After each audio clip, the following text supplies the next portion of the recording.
नमस्कार दोस्तों। उम्मीद करते हैं आप सभी स्वस्थ होंगे और पढ़ाई कर रहे होंगे। आज 30 प्रश्नों की टेस्ट सीरीज हम सॉल्व करेंगे जो काव्य की परिभाषाओं पर आधारित है। विभिन्न आचार्यों, लेखकों और कवियों ने क्या क्या काव्य की परिभाषाएं दी हैं। पहला प्रश्न है, शब्दार्थों सहित काव्य कथन किस आचार्य का है? विकल्प 1 है मम्मट, विकल्प 2 भामा, विकल्प 3 विश्वनाथ, विकल्प 4 जगन्नाथ। सही जवाब है भामा। अगला प्रश्न है, तददोषौ शब्दार्थो शगुणावलंकृति पुनः क्वापि कथन किस आचार्य का है? ऑप्शन 1 है मम्मट, ऑप्शन 2 है भामा, ऑप्शन 3 है विश्वनाथ, ऑप्शन 4 है जगन्नाथ। इसका सही जवाब है मम्मट। तददोषौ शब्दार्थो सगुणावलंकृति पुनः क्वापि कथन आचार्य मम्मट का है। अगला प्रश्न है, वाक्यम रसात्मकम काव्यम कथन किस आचार्य का है? ऑप्शन 1 है मम्मट, ऑप्शन 2 है भामा, ऑप्शन 3 है विश्वनाथ और ऑप्शन 4 है जगन्नाथ। इसका सही जवाब है ऑप्शन 3 विश्वनाथ। वाक्यम रसात्मकम काव्यम आचार्य विश्वनाथ का कथन है। अगला प्रश्न है, रमणीयार्थ प्रतिपादकः शब्द काव्यम।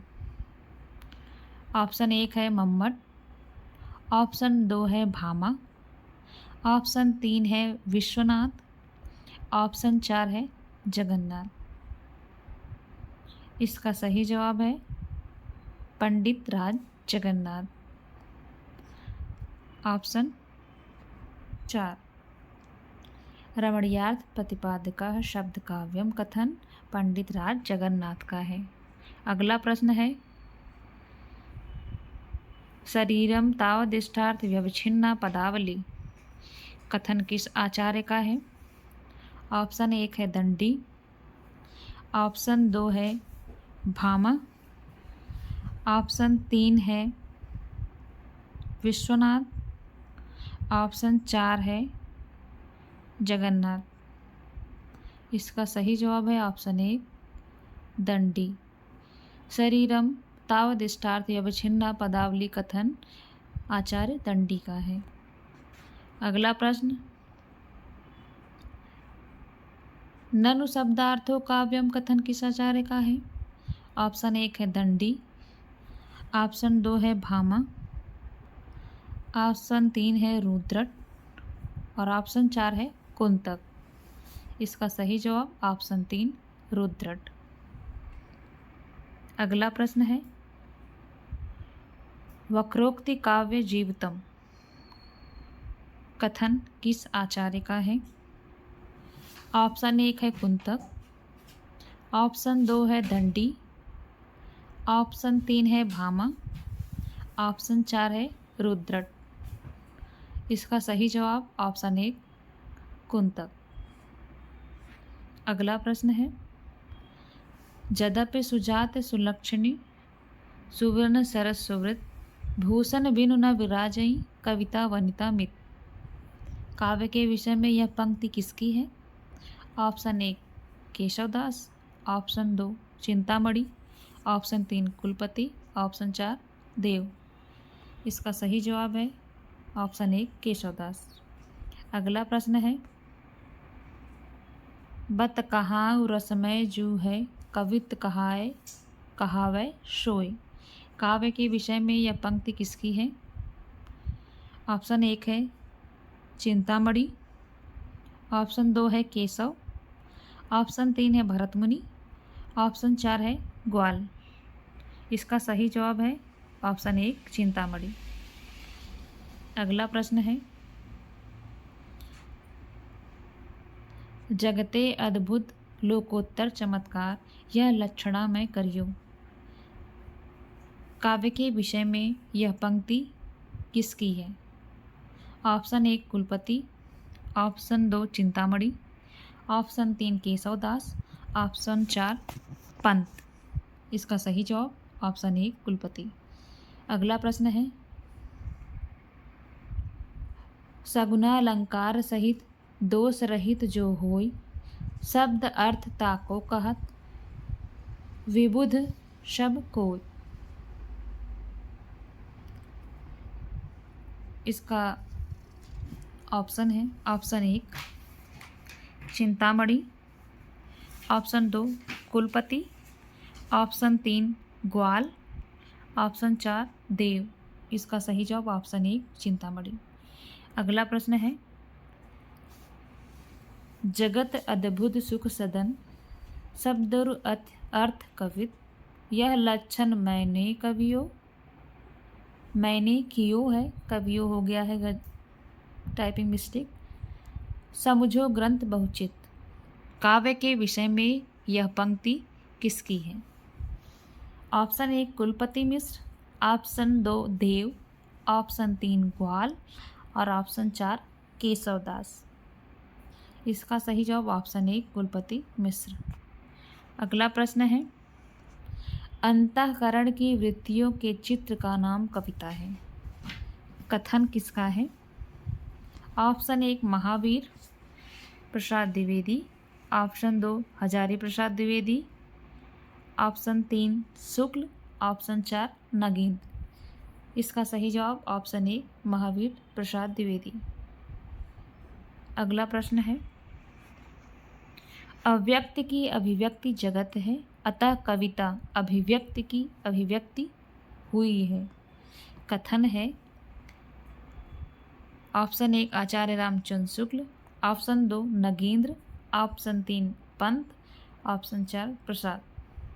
तो यह कथन किसका है? Acharya Ramchandra Shukla, option number. अगला प्रश्न, जिस प्रकार आत्मा की मुक्त अवस्था ज्ञान दशा कहलाती है, उसी प्रकार हृदय की मुक्त अवस्था रस दशा कहलाती है।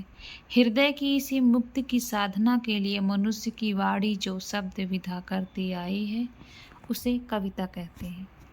कथन किसका है? ऑप्शन 1 हजारी प्रसाद द्विवेदी, ऑप्शन 2 आचार्य रामचंद्र शुक्ल, ऑप्शन 3 महावीर प्रसाद द्विवेदी, ऑप्शन 4 रामविलास शर्मा। इसका सही जवाब है ऑप्शन 2 आचार्य रामचंद्र शुक्ल। अगला प्रश्न है, जगत का नाना वस्तुओं व्यापारों का एक रूप में रखना ही वह हमारे भाव चक्र के भीतर आ जाए, यही काव्य का लक्ष्य होता है। कथन है, ऑप्शन 1 आचार्य रामचंद्र शुक्ल, ऑप्शन 2 प्रताप नारायण शाही, ऑप्शन 3 नंद दुलारे वाजपेयी, ऑप्शन 4 बाबू गुलाब राय। इसका सही जवाब है आचार्य रामचंद्र शुक्ल। अगला प्रश्न, काव्य संसार के प्रति कवि की भाव प्रधान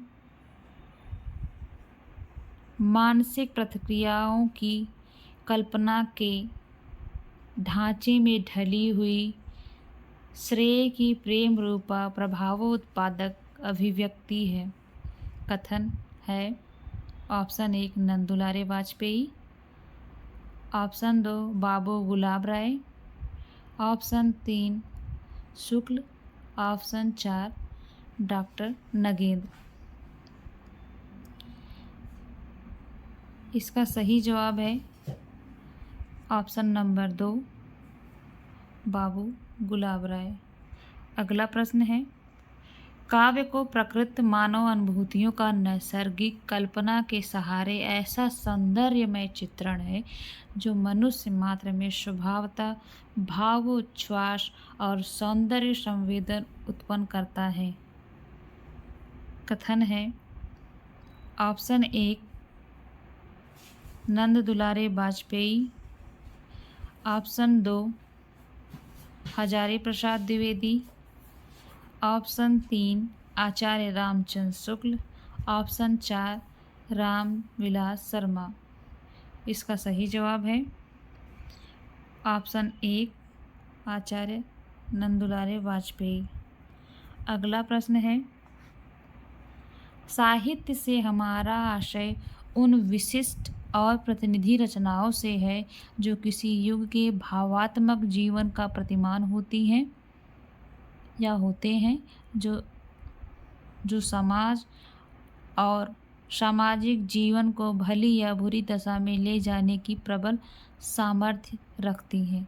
कथन है नंदुलारे वाजपेयी, हजारी प्रसाद द्विवेदी, महावीर प्रसाद द्विवेदी या फिर आचार्य रामचंद्र शुक्ल। इसका सही जवाब है आचार्य नंदुलारे वाजपेयी। अगला प्रश्न, साहित्य मनुष्य के अंदर उच्छलित आनंद है जो उसके अंदर में अटाए नहीं अट सका था। साहित्य का मूल यही आनंद का अतिरेक है। उच्छलित आनंद के अतिरेक से उद्भूत सृष्टि ही सच्चा साहित्य है। कथन है option 1 Hazari Prasad Dwivedi, option 2 doctor Lakshmi Narayan Sudhanshu, option 3 Acharya Nandulare Vajpeyi, option 4 Acharya Ramchandra Shukla. इसका सही जवाब है ऑप्शन नंबर 1 आचार्य हजारी प्रसाद द्विवेदी। अगला प्रश्न,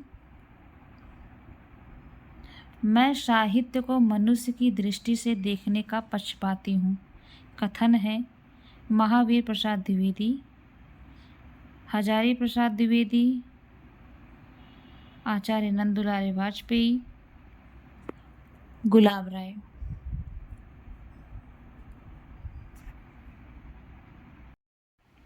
अगला प्रश्न है,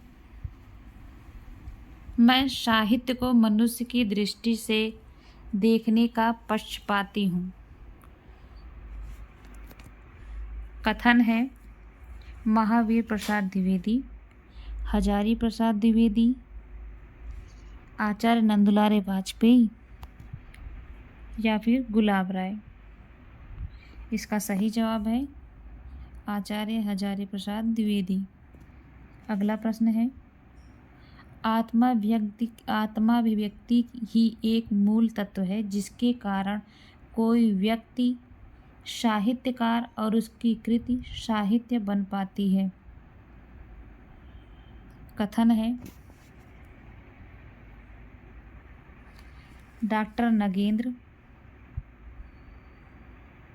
दूसरा ऑप्शन है आचार्य हजारी प्रसाद द्विवेदी, तीसरा ऑप्शन है रामविलास शर्मा, चौथा ऑप्शन है जयशंकर प्रसाद।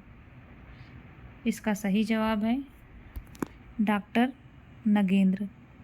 अगला प्रश्न है,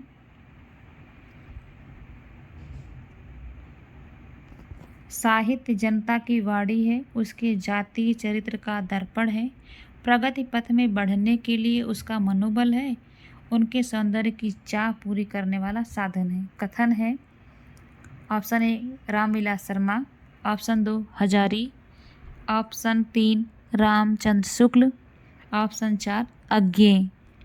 इसका सही जवाब है ऑप्शन 1 रामविलास शर्मा। अगला प्रश्न है, कविता आत्मा की संकल्पनात्मक अनुभूति है जिसका संबंध विश्लेषण, विकल्प या विज्ञान से नहीं है। वह एक श्रेयमयी प्रेम रचना धारा है। कथन है महादेवी वर्मा, ऑप्शन 2 पंत, ऑप्शन 3 निराला, ऑप्शन 4 प्रसाद। इसका सही जवाब है ऑप्शन 4 जयशंकर प्रसाद। अगला प्रश्न है, साहित्य अपने व्यापक अर्थ में मानव जीवन की गंभीर व्याख्या है। कथन है ऑप्शन 1 प्रसाद, ऑप्शन 2 पंत, ऑप्शन 3 निराला, ऑप्शन 4 महादेवी वर्मा। इसका सही जवाब है ऑप्शन 2 पंत। अगला प्रश्न है, कविता हमारे परिपूर्ण क्षणों की वाणी है। कथन है प्रसाद, पंत, निराला या फिर महादेवी वर्मा। इसका सही जवाब है पंत। Option number 2 Pant. अगला प्रश्न है, कविता सबसे बड़ा परिग्रह है क्योंकि वह विश्व मात्र के प्रति स्नेह की स्वीकृति है।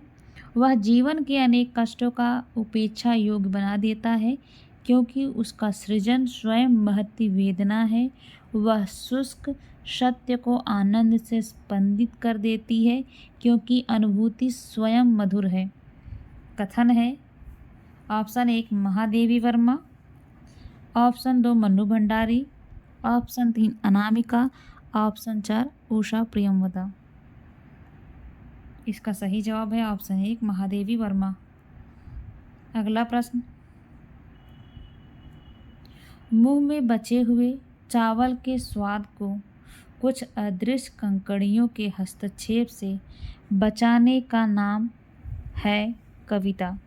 ये पंक्तियाँ किसकी हैं? Option 1 Kedarnath Singh, option 2 Kedarnath Agrawal, option 3 Agyeya, option 4 प्रसाद।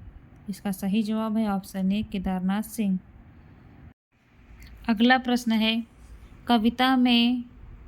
कविता भाषा में आदमी होने की तमीज है। काव्य के विषय में यह पंक्ति किसकी है? Option 1 Mahadevi Verma, option 2 Pant, option 3 निराला, ऑप्शन 4 धूमिल। इसका सही जवाब है ऑप्शन 4 धूमिल। अगला प्रश्न है, कविता शब्दों की अदालत में अपराधियों के कटघरे में खड़े एक निर्दोष आदमी का हलफनामा है। काव्य के विषय में यह पंक्ति किसकी है? Option 1 Dhumil, option 2 Kedarnath Singh, option 4 Kedarnath Agrawal, option 5 Pant.